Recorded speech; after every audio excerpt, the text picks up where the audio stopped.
Welcome, restless hearts. Whether you're tuning in from the middle of a busy week or stealing a quiet moment in the middle of Lent, I am so glad you're here. My name is Nicole. This is the Rebel Saints podcast. And today we're going to be talking about the Fourth Sunday of Lent, Laetare Sunday, the one day in the middle of our penitential season when the Church invites us to rejoice. Our priests wear rose vestments to remind us that Easter is coming, that light is already breaking in. So let's look at the readings that the Church gives us this week, because they all speak the same wonderful truth. God is not content to leave us in darkness. In the first reading from 1 Samuel, the Lord sends the prophet to anoint a king. Samuel looks at the tall, impressive sons of Jesse and assumes one of them must be God's choice. But the Lord corrects him. Not as man sees does God see, because man sees the appearance, but the Lord looks into the heart. God chooses the overlooked shepherd boy David. The lesson is clear. True sight comes from the heart, not from outward appearances. Our responsorial psalm is the beloved Psalm 23. The Lord is my shepherd, there is nothing I shall want. Even when we walk through the dark valley, we fear no evil, because the shepherd is at our side. Then St. Paul, in the second reading from Ephesians, gets right to the point. You were once darkness, but now you are light in the Lord. Live as children of light. He even quotes what sounds like an early Christian hymn.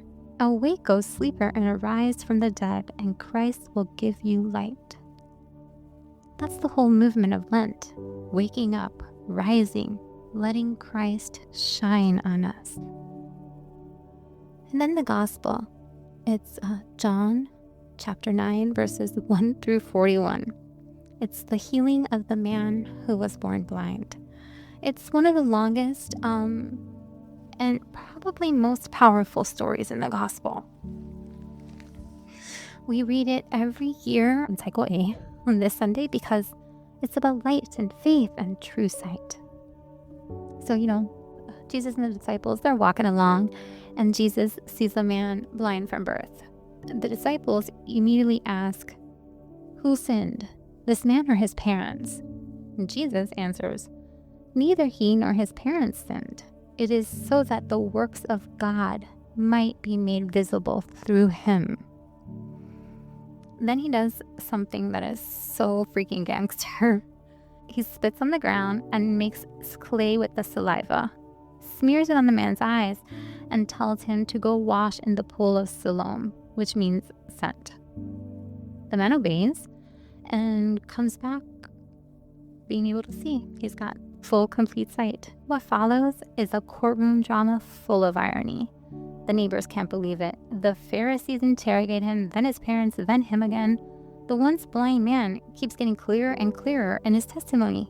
At first he says, the man called Jesus. Then, he is a prophet. Finally, when Jesus finds him again and asks, do you believe in the Son of Man? The man answers, Lord, I do believe. And he worships Jesus. Meanwhile, the Pharisees, who think they see everything so clearly, end up proving Jesus' final words true. I came into this world for judgment, so that those who do not see might see, and those who do see might become blind. Meanwhile, the Pharisees, who think they see everything so clearly, end up proving Jesus' final words true. I came into this world for judgment, so that those who do not see might see, and those who do see might become blind. Their spiritual blindness is worse than the man's physical blindness ever was. And friends, this gospel, it's not just about a miracle that happened, 2,000 years ago. It's about us. Jesus is still the light of the world. He still wants to open our eyes that have been closed by sin, by doubt, by fear, by lies, by our culture. And that brings me to the rebel saint I really want us to sit with today. And that is Saint Maximilian Kolbe.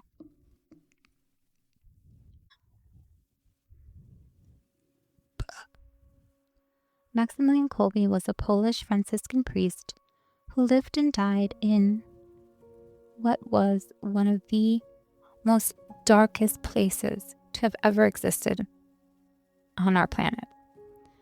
And that is the Nazi concentration camp, Auschwitz. Prior to being captured and sent to the camp, had founded a massive publishing apostolate dedicated to the Immaculate Virgin. And he had sheltered thousands of refugees, and he printed the truth. So when the Nazis took over Poland, he eventually was arrested and sent to the camp in May of 1941. He was branded prisoner number 16670. Despite the awful conditions of Auschwitz, brutal labor, starvation, constant cruelty, people who knew him there report that Father Kolbe retained a deep faith, remarkable equanimity, and dignity in the face of appalling treatment. On June 15th, he was even able to send a letter to his mother. Dear Mama, at the end of the month of May, I was transferred to the camp of Auschwitz. Everything is well in my regard. Be tranquil about me and about my health, because the good God is everywhere and provides for everything with love. It would be well that you do not write to me until you have received other news from me, because I do not know how long I will stay here. Cordial greetings and kisses. Affectionately, Raymond. And Raymond was his baptismal name. On one occasion, a guard forced him to carry the heaviest planks until he collapsed under the weight. Then the guard beat him savagely and left him for dead in the mud. But fellow prisoners secretly carried him to the camp prison, where he was able to recover. Even there, witnesses say he remained selfless, often sharing his meager rations with others who were hungrier. In late of July 1941, 3 prisoners appeared to have escaped. As punishment, the deputy commander selected 10 men at random to be starved to death in an underground bunker. When one of them, Franciszek Gajowniczek, a husband and father, heard his name called, he cried out in anguish, "My wife, my children." Without hesitation, Father Kolbe stepped forward. He removed his cap and stood before the commandant. "I am a Catholic priest from Poland. I have no wife or children. I wish to take his place." The Nazi commander, surprised, asked, "What does this Polish pig want?" But Kolbe pointed to Gajowniczek and repeated his offer. Stunned, the commander accepted the exchange. And Gajowniczek later testified, "I could only thank him with my eyes. I was stunned and could hardly grasp what was going on, the immensity of it. I, the condemned man to live, and someone else willingly and voluntarily offers his life for me, a stranger? Is this some dream?" I was put back into my place without having had time to say anything to Maximilian Kolbe. I was saved, and I owe to him the fact that I could tell you this. News spread quickly throughout the camp. It was the first and last time such an incident happened in the history of Auschwitz. Gajowniczek would miraculously survive the camp and later be present at Kolbe's canonization in 1982. The 10 men, now including Kolbe, were led to the underground bunker in Block 11. This was a dark, windowless cell meant for slow death by starvation and dehydration. Yet, even there, in that place of utter despair, Kolbe turned horror into something sacred. Witnesses, including Bruno Borojewicz, a Polish prisoner assigned to serve the bunker, reported that the cell echoed with prayers and hymns to Mary. The condemned men sang canticles. Kolbe led them in devotion. When guards inspected, they saw most men collapse on the floor. Borojewicz would later give this testimony. The 10 condemned to death went through terrible days from the underground cell. There continually arose the echo of prayers and canticles. At every inspection, when almost all the others were now lying on the floor, Father Kolbe was seen kneeling or standing in the center as he looked cheerfully in the face of the SS men. Father Kolbe never asked for anything and did not complain. Rather, he encouraged the others. One of the SS guards remarked, "This priest is a really great man. We have never seen anyone like him." After 2 weeks, nearly all had died from thirst and starvation. Because the cell was needed for others, the guards, wanting it emptied, gave the remaining prisoners, including Kolbe, a lethal injection of carbolic acid on August 14, 1941, which is the vigil of the Assumption. Those present say he calmly accepted it, lifting his arm for the needle. He was cremated the next day on the feast of the Assumption of Mary. The deed and courage of Maximilian Kolbe spread among the Auschwitz prisoners, offering a rare glimpse of light and human dignity amid extreme cruelty. After the war, his reputation grew, and he became a symbol of sacrificial love. In 1982, St. Pope John Paul II canonized him as a martyr of charity.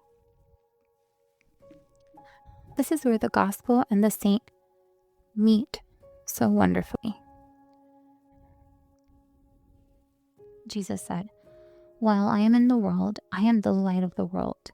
In the blackest darkness of Auschwitz, Maximilian Kolbe let that light shine through him.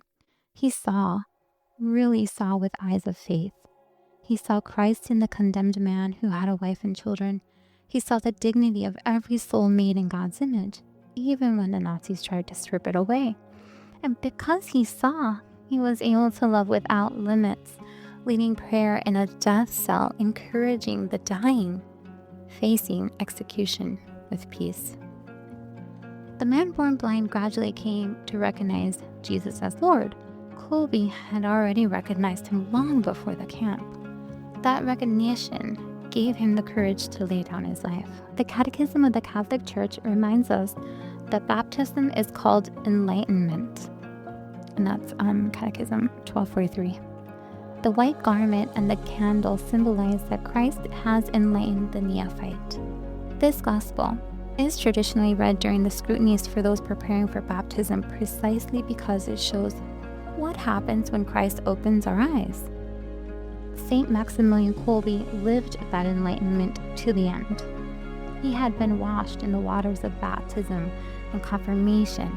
He had been fed by the Eucharist, and when the moment came, the light he had received became a blazing torch for others. Restless hearts, this is our calling too. This is the invitation of Lent. Lent is not simply about giving things up. It's about allowing Christ to heal our vision. Thankfully, we're not in Auschwitz, but we do live in a world that is often spiritually blind. Blind to the dignity of the unborn, blind to the immigrant, blind to the elderly, blind to the truth about who we are. We ourselves can be blind to our own sins, our own need for conversion. Jesus wants to do for us what he did for the man born blind. He wants to smear the clay of humility on our eyes, send us to wash in the pool of the sacraments, and make us see. And once we see, he wants us to live as children of light the way Saint Maximilian did, sacrificing, loving, shining, even when it costs everything. This Laetare Sunday, let's rejoice. Light is winning. The shepherd who looks at the heart is leading us. Christ is shining on us. And that same power that raised David from shepherd to king, that opened the eyes of a man born blind, and that sustained Saint Maximilian Kolbe in the starvation bunker, is at work in us right now. Your challenge, my challenge this week, is simply to take a moment to pray a very simple prayer. Lord, open my eyes. Open my eyes to the ways you are working in my life. Open my eyes to the people who need compassion. Open my eyes to the truth I might be avoiding, because the greatest miracle in the Christian life is not simply physical healing. The greatest miracle is seeing Christ clearly, and once you truly see him, everything changes. Let's ask the Lord today, where am I still blind? Where do I need your light? And once you open my eyes, make me a light for someone else, just like your servant Maximilian. Amen. And before we go, if you have a minute, leaving a review or hitting follow really does help this podcast reach more people who need to hear these stories of faith and courage too. You can find me on Instagram at Rebel Saints Podcast. All the other links, including our Facebook group, are right there in the show notes. And if you have any topics you think I should cover, or questions I can try to help answer for you, or if you want to share your own story, I genuinely would love to hear from you. Just drop me an email at rebelsaintspodcast@gmail.com. Until next time, I'm Nicole, and this is Rebel Saints. Keep letting that shine.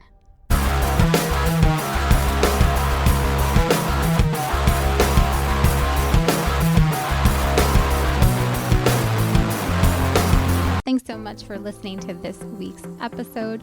Music for this podcast is used under Upbeat's licensed terms for creators. Music is human-made, rights cleared for podcast and content creation. This podcast was written and produced by me, Nicole Olea. Share your reflection in the comments or tag at Rebel Saints Pod on social. Subscribe for more unfiltered Catholic fire, join our Facebook community, or find us on Patreon by searching Rebel Saints Podcast. Restless hearts, you are welcome here.